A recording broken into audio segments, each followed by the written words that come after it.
Hi everyone, this is Neil Wrighter, consultant audiologist and director of ClearWax. Thank you for joining me in my latest video using the iClearScope endoscope. And this is of a really interesting case. When the patient attended, I actually removed the wax from their right ear first. But for the purposes of this video, I'm showing you the left ear first because it's more of an interesting case, although the right plug came out in one single piece with the right angled ear hook, and I have managed to take a still image of that, which I'll show you at the end.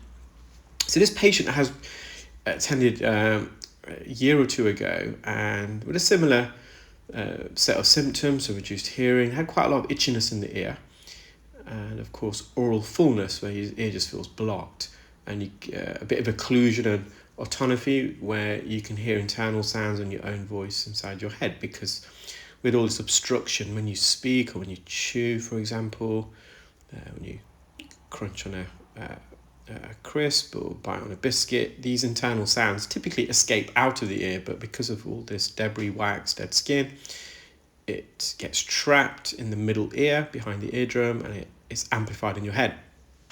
Now, when they last attended, they did have an ulceration, so some of the skin quite deep in the ear on the bony part was missing, and some of the underlying bone therefore was exposed, and there was a bit of inflammation in that area. So we did refer the patient at the time to their GP for an ENT referral, just to rule out possible external auditory canal cholesteatoma.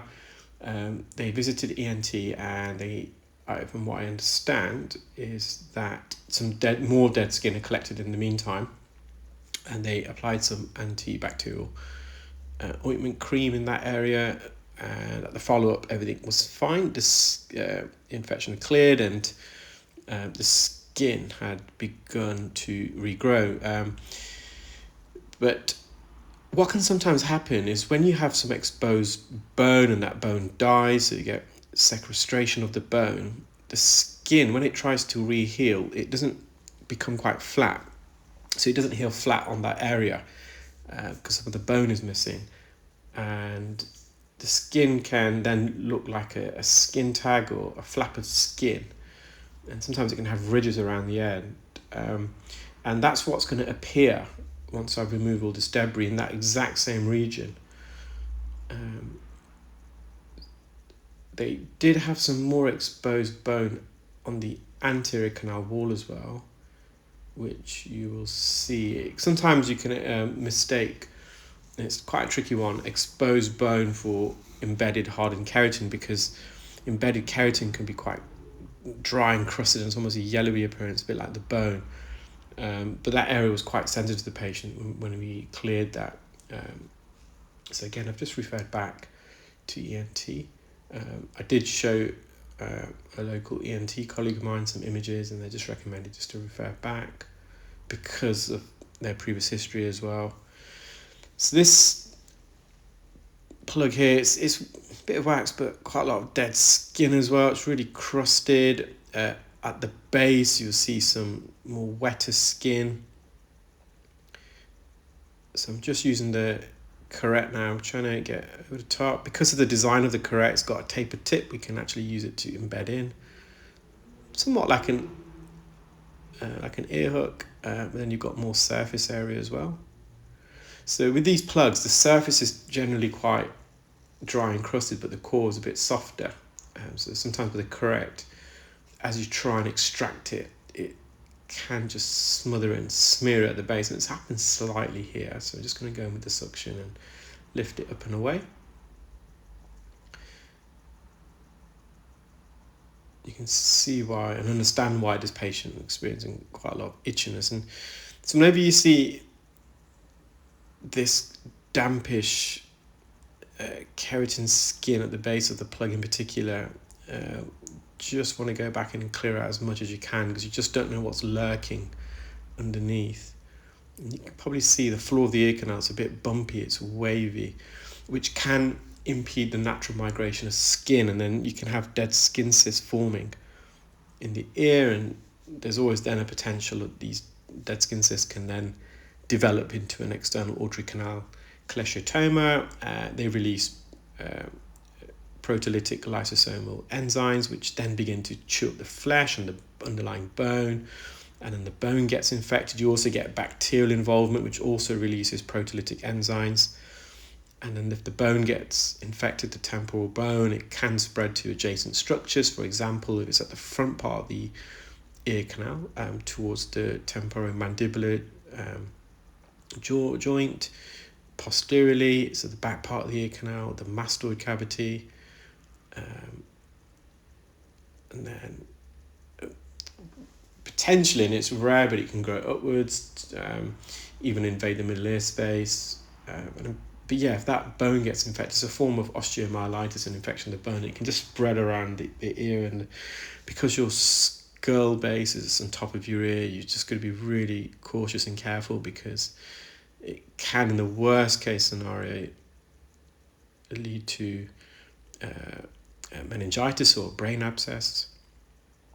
So you're probably a bit more concerned about those pathologies with a middle ear cholesteatoma, when you get a dead skin cyst forming, typically in the attic region of the eardrum, so the top part or the posterior superior quadrants. In the case of the left eardrum, the posterior superior quadrant, it's part of the eardrum that's more likely to get retracted due to negative middle ear pressure, and it forms a retraction pocket where skin collects in and it can't migrate.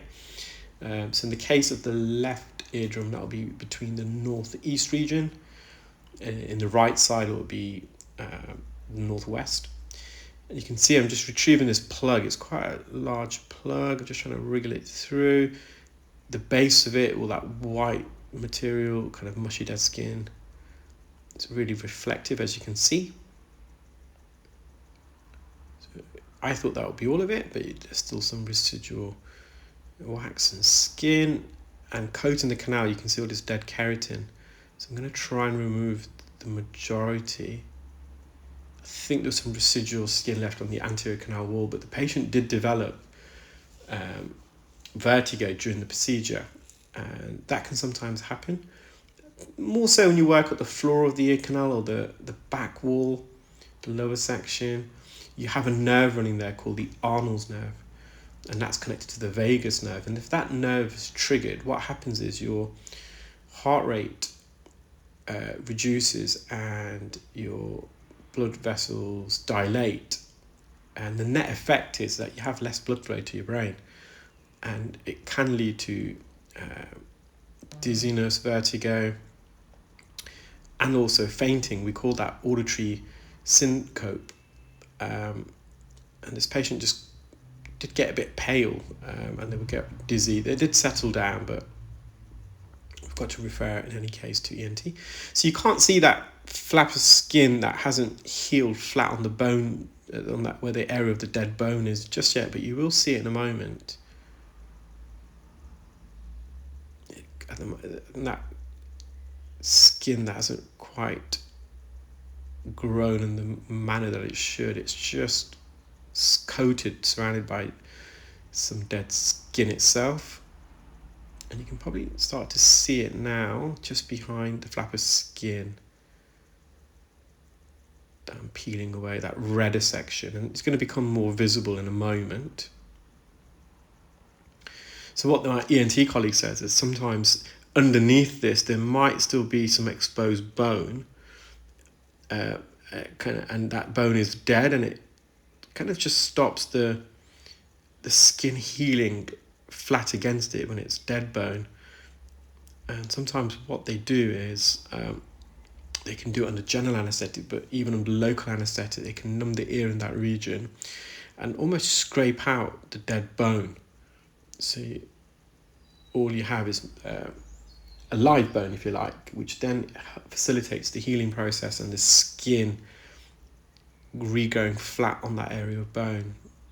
So although I couldn't see myself any exposed bone in that region, it could be underneath this flap of skin, if you like.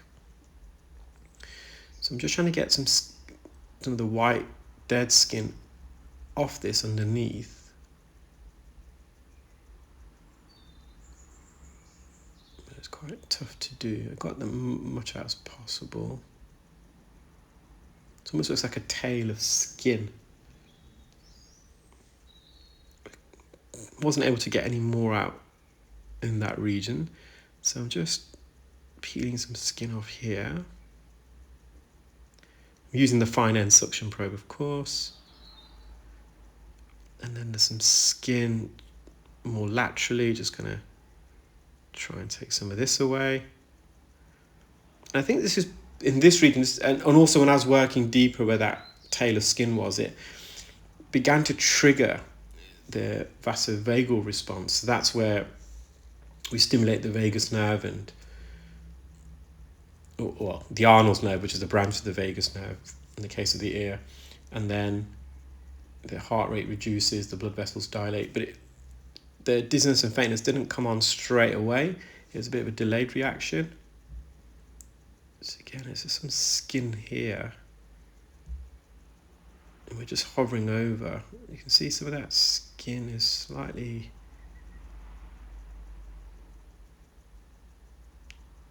it's a bit inflamed, that region. That skin is quite plumpy, so again, there's ENT's just got to check that region. And there's a little bit left here.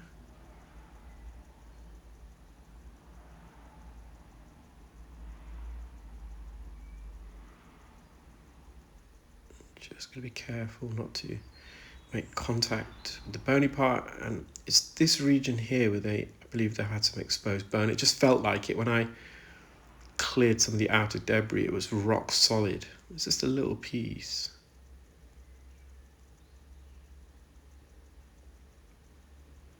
You can see there when I'm just touching that yellow section, it was, the suction tip was almost glancing off. So either it's embedded keratin or some exposed bone. And I think this is where the patient got a bit dizzy. So, and this is their right ear. This is the ear that I treated first. So I could tell it was quite a crusted plug. Just put a bit of oil in. Initially went in with microsuction, but I could kind of sense this wasn't going to come away easily with suction. So pulled out the right angle ear hook, although there isn't much of a gap.